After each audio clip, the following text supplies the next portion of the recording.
स्थानिक स्वराज्य संस्थांच्या निवडणुकीच्या तयारी करता आमचे अध्यक्ष श्री रवींद्र चव्हाणजी यांनी संपूर्ण महाराष्ट्रामध्ये प्रत्येक विभागाचा दौरा ठरवलेला आहे। या दौऱ्यामध्ये त्या विभागातल्या महानगरपालिका, नगरपालिका, जिल्हा परिषदा, पंचायत समिती याचा आम्ही आढावा घेतो आहोत। आज पश्चिम महाराष्ट्राचा आढावा पुण्यामध्ये आम्ही घेतलाय। आता इथनं गेल्यानंतर कोकण विभागाचा आमचा आढावा मुंबईमध्ये आहे। या आढाव्यामध्ये मागच्या निवडणुकीत काय परिस्थिती होती, आता काय परिस्थिती आहे याचा आम्ही आढावा घेतो। युतीच्या संदर्भात काय परिस्थिती आहे याचा आम्ही आढावा घेतो। त्यांच्या अडचणी काय आहेत त्या आम्ही समजून घेतो आणि पक्षाची संघटना म्हणून बूथची रचना असेल, निवडणुकीचं संघटन असेल, अशा सगळ्या गोष्टींच्या संदर्भात त्या ठिकाणी एक चर्चा करून पुढचे दिशानिर्देश हे देण्याचा आमचा प्रयत्न आहे।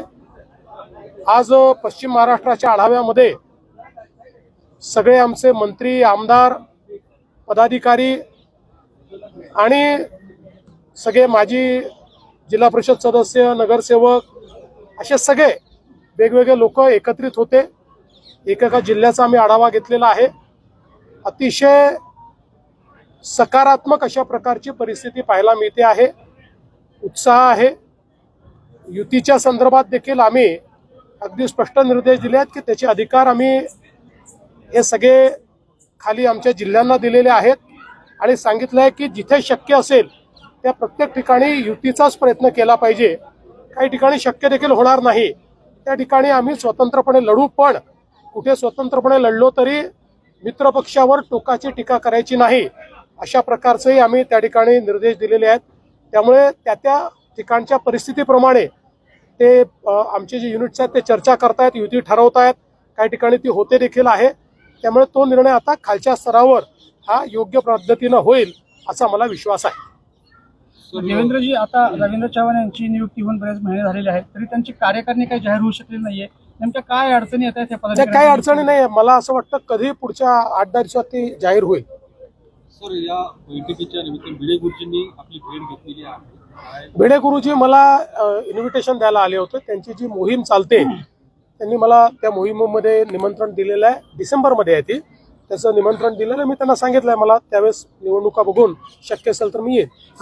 जयंत पाटील आणि पडळकरांचा वाद संपायला थांबत नाहीये, कारण आज पुन्हा पडळकरांनी आरोप केला की जयंत पाटलांनी काही जमिनी हडप केल्या तिकडल्या व्यापाऱ्यांच्या। मला असं वाटतं की त्याच्यामध्ये वैयक्तिक टीका हा जो भाग आहे याला आमचा देखील आक्षेप होता।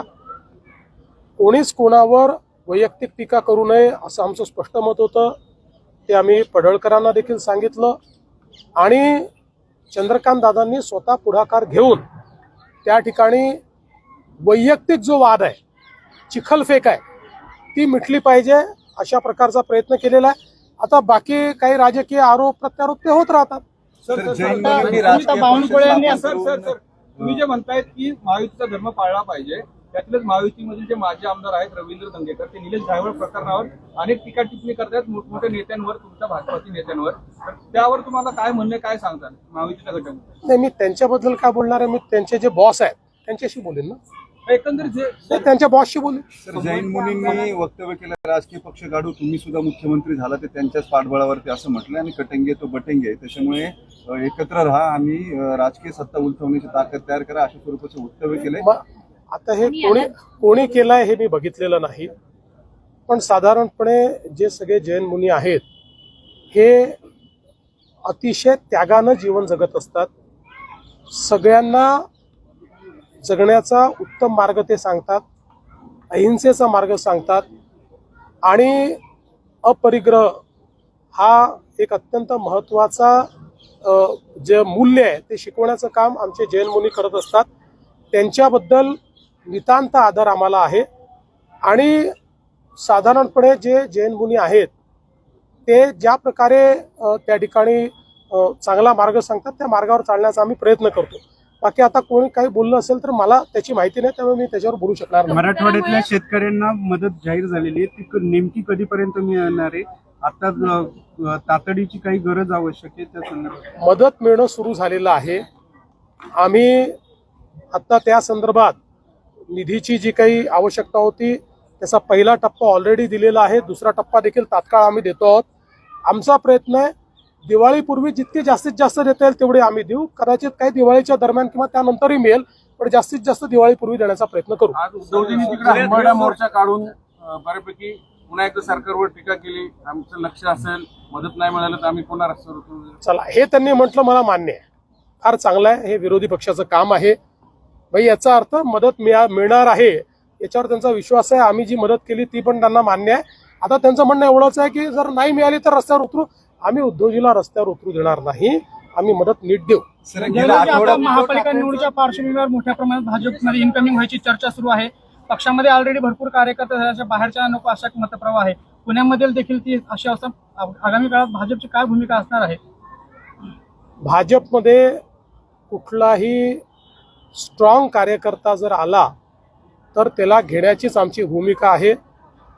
साधारणपणे भाजपमध्ये जे आमचे कार्यकर्ते आहेत ते लोकांना अकोमोडेट करतात, त्यामुळे भाजप मोठा झालेला आहे.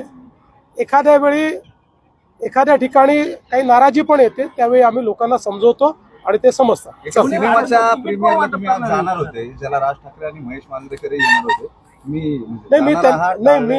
मी त्यांना फोन करून सकाळीच कळवलं होतं, कारण ज्यावेळी 5 वाजताचा कार्यक्रम होता आणि ज्यावेळी सगळी आमची रचना मी बघितली त्यावेळी माझ्या लक्षात आलं की मी काही मुंबईत पोहोचू शकत नाही, त्यामुळे मी सकाळीच त्यांना फोन करून कळवलं. त्यामुळे माझ्याकरता ते वेगळा दाखवणार आहेत. सर, एक शेवटचा घायवळचा प्रश्न. गेले आठवडाभर राज्यात घायवळ प्रकरण गाजतंय. गृहराज्यमंत्री तुमच्या अडचणीत आले, त्याच्यानंतर तुमच्या भेटीगाठी झाल्या, तुमच्या एका मंत्र्याचं नाव येतंय किंवा विधान परिषदेचे अध्यक्ष जे आहेत त्यांच्यावरती आरोप झाले की त्यांच्या सोयीने हे सगळे चालू. व्हिडिओ समोर आले बरेच सगळ्या नेत्यांचे. तुम्ही मुख्यमंत्री म्हणून याच्या संदर्भामध्ये नेमकी काय कमेंट कराल? काही निर्णायक भूमिका घेणार आहात की वादावर पडदा टाकणार आहात? पहिली गोष्ट तर अशी आहे की या प्रकरणाची सुरुवात कुठे होते हे आपण लक्षात घेतलं पाहिजे. आणि ती सुरुवात आज सिद्धार्थ शिरोळे यांनी जी प्रेस कॉन्फरन्स घेतली आहे त्यात आपल्या लक्षात आली असेल की याची सुरुवात ही आहे की एक पासपोर्ट मिळवण्याकरता त्यांनी अहिल्यानगर जिल्ह्यामध्ये ॲप्लिकेशन केली आणि त्यावेळी तेव्हाच्या नेत्यांच्या राजकीय दबावापोटी त्यांना पूर्णपणे क्लीन चिट पोलिसांनी दिली आणि अहवाल सादर केला की यांच्यावर कुठलाही गुन्हा नाही. ते तिथे राहत नसताना असा अहवाल यायला हवा होता की हा व्यक्ती इथे राहत नाही, ते अहवालात कुठेही मेन्शन केलं नाही आणि त्यामुळे हा पासपोर्ट त्यांना मिळाला आणि ते पळून जाऊ शकले. तेव्हा कोणाचा दबाव होता, निवडणुकीत त्यांनी कोणाचं काम केलं होतं, कोणाचा आशीर्वाद होता, या सगळ्या गोष्टी देखील समोर आल्या पाहिजेत. माझं मत अतिशय स्पष्ट आहे. अशा प्रकारची जी प्रवृत्ती आहे त्याला दुसरा पक्ष असो का आमचा पक्ष असो कोणीही त्याला थारा देता कामा नये. अशा प्रकारच्या प्रवृत्तीवर कारवाई केलीच जाईल आणि त्यांना पासपोर्ट देण्याकरता ज्यांनी त्या ठिकाणी दबाव टाकून अशा प्रकारचा पूर्णपणे चुकीचा अहवाल त्या ठिकाणी सादर केला त्यांची चौकशी केली जाईल. जैन धर्मगुरूंनी वादग्रस्त वक्तव्य केले. धन्यवाद.